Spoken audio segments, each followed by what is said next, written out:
So we're here in Hong Kong getting ready to open registration for the 2012 Society Leadership Conference. It's Wednesday the 12th of September, and today's agenda for the conference: registration, a networking reception, and time to meet with the CFA Institute staff exhibitors who represent various departments, programs, and initiatives at CFA Institute. I'm going to take a few minutes to talk to some of our staff exhibitors to give you a sense of the various things you can learn from them while you're here and what they're hoping to learn from you. For folks listening who aren't in attendance, this is a chance to hear about some of the resources and initiatives featured this week at the SLC. Talking with Wanda McClenahan with the CFA Institute Research Challenge and University Relations table. Wanda, what sorts of questions are you able to answer for the society leaders here at the Research Challenge and University Relations table? I am able to help our society leaders with questions about the university relations outreach activities that they have with their local universities. A lot of society leaders will want to know what kind of resources that we can make available to them and to their local universities. So we have a lot of different resources, from curriculum development to information on the CFA program to help them raise awareness with their professors and students, to affiliation programs such as the new University Recognition Program.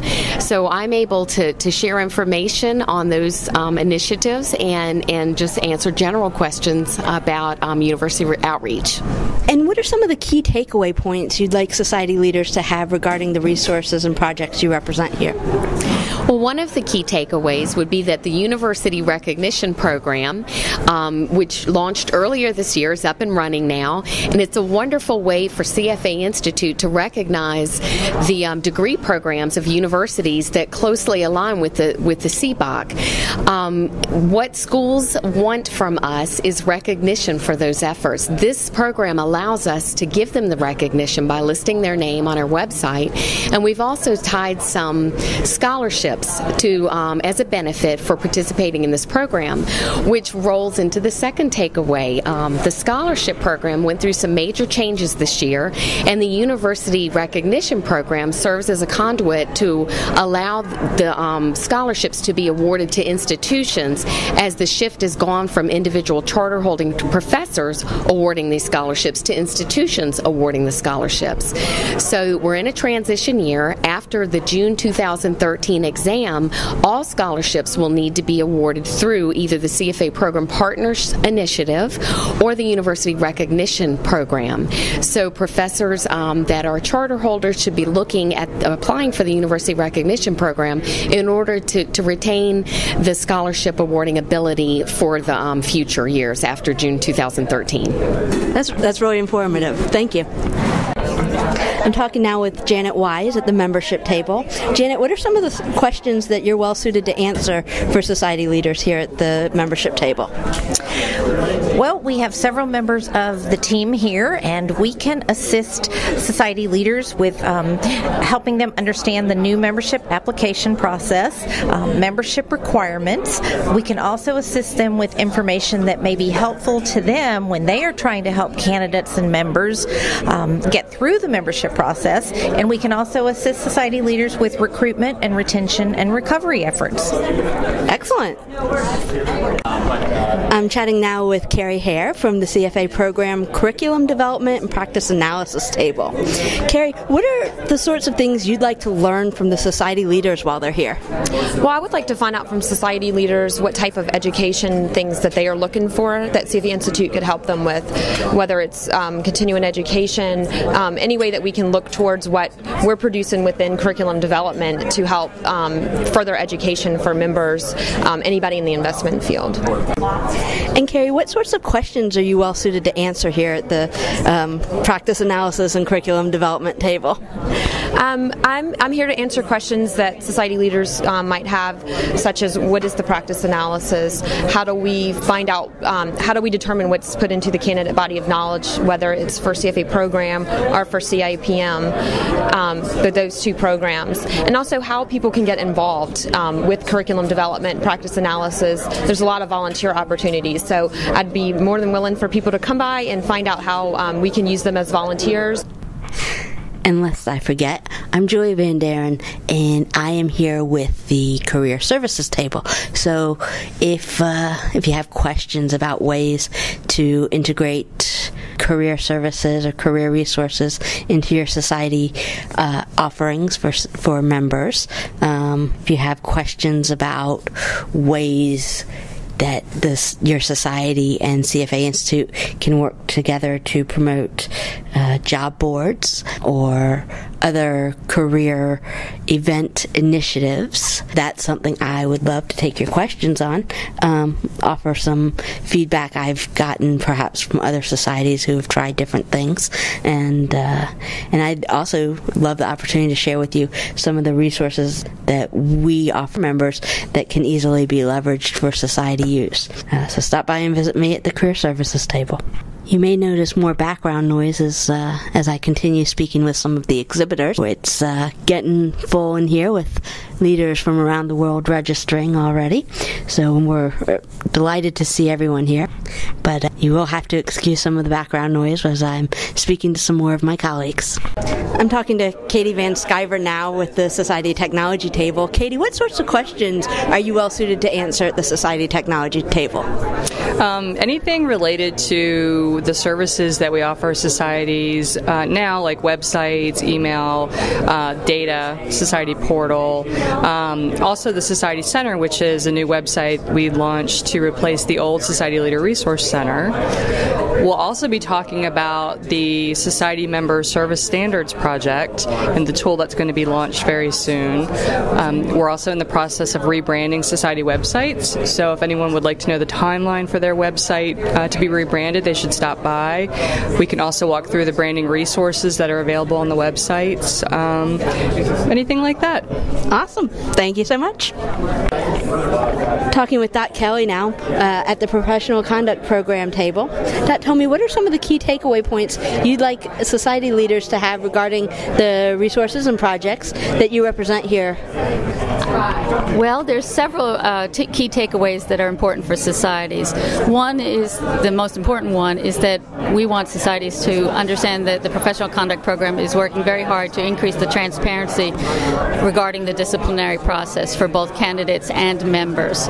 We're working very hard to protect the integrity of the charter and the exam, and we're reaching out to societies to help us do that. We think that if we work with the societies, we can help them protect their membership integrity as well as our own. The other thing we're working with societies on is this PCP liaison position, and that is a very flexible position where societies can have a member who is trained by the PCP to know about the disciplinary process and what needs to be done in the unlikely and hopefully, definitely unfortunate event that something hits the news and relates to one of their members. So those are the initiatives we're working on. We're also open to societies coming to us and letting us know some of the things that would help them as well. Great, thank you. I'm talking with Amy Wells now at the Marketing and Branding table. Amy, what are some of the things that you're looking to learn from our society leaders while they're here? Well, we are focused on branding. We rebranded in May, and we're asking societies to rebrand during FY13. So what I'm looking to learn from them is really what challenges they face in the marketplace as far as getting the awareness up in their local markets, and also how they make the link between their local presence and the global organization. Excellent, thank you. I'm talking to Todd Jankowski at the CIPM table. Todd, what are some of the takeaway points you'd like society leaders to have regarding the projects you represent? Well, speaking about the CIPM program, it's a very exciting time. As of November 1st, we're actually relaunching the program, and we're going to be shifting the program from more measurement to a higher level evaluation. And please stop on by the booth and we can explain more about what we're doing. Thanks. Thank you. I'm talking now with Bob Luck at the advocacy table. What sorts of questions are you well suited to answer here at the advocacy table for our society leaders? Well, Julia, I'm I think able to help societies who have questions about what they can do locally to promote ethics, standards, or policy work in their own markets. I think I can also help them with questions specifically about the GIP standards, the coding standards, and other materials that we have that would help them relate to their members, to connect with universities, etc. So things along those lines would be the kinds of questions I think I could answer. Great, thanks. I'm talking now with Raul Keshup at the Claritas table. Raul, what are some of the key takeaway points you'd like society leaders to have regarding the Claritas program? Well, we want to start off and just introduce Claritas and the Claritas Investment Certificate to society leaders if they haven't heard about it yet. We want to try to answer as many questions as we can, and also maybe engage societies in a discussion about how they might want to get involved in Claritas. Some of the societies have been working with us and are connecting with us on ways to prepare candidates in their area for the exam when we launch in the middle of 2013. But we also want to talk with other societies and see if they have an interest in different ways to work with us on Claritas. So that's the basic approach for Claritas. Great, thank you. Wow, it's been great talking with some of the staff representatives at the exhibit tables here. Of course, what we're really excited about is to be welcoming society leaders to the SLC and kicking off an exciting and jam-packed 4-day conference. I think maybe now I will chat with some of our SRRs, and our PCRs, and other CFA Institute staff, and get some of their thoughts on what they're looking forward to over the next few days. So I'm talking to Valerie DeCurgole. And Valerie, what are you looking forward to over the next few days here at the SLC? I'm actually very much looking forward to seeing the society leaders from other regions that I only get to see once a year. It's a great opportunity to exchange experiences in different regions, from different societies with different number of members, expectations and objectives. So very excited. Cool, thank you. I'm talking to Barry Sign, the PCR from the New York region. Barry, what are you looking forward to most over the next few days of the SLC? I think this is a interesting and challenging time for our profession, and I'm pretty excited about the CFA Institute's new communication message, the Bolder Voice for Ethics, and what the Institute is doing, because I think that's a vitally important area, and I think this will be a great opportunity for our members to learn about that, align what they're saying in their local societies, bring that back around the world, and communicate that message globally. Awesome, thank you. I'm talking now with Leah Bennett, the PCR for the South Central U.S. and Latin America region. Leah, what are you looking forward to in the next few days of the Society Leadership Conference? I'm really looking forward to discussing some of the new projects that are being introduced this year, as well as meeting some of the new society leaders and discussing their initiatives for the upcoming year.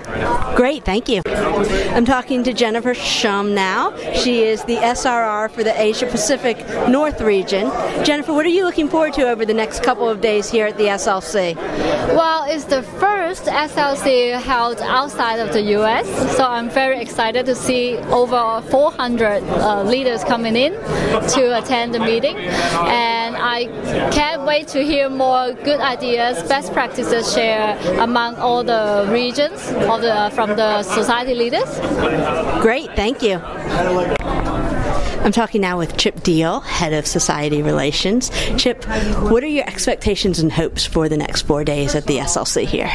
What I'm really hoping and expecting out of the 300-plus society leaders that are here from virtually all of our affiliated societies is that they'll have a great deal of sharing of ideas and solutions with one another on key strategic initiatives, and out of that sharing will come the ability for those societies to really achieve the conference theme of global strategic directions, local strategic actions that will benefit the societies themselves and the members that they all represent.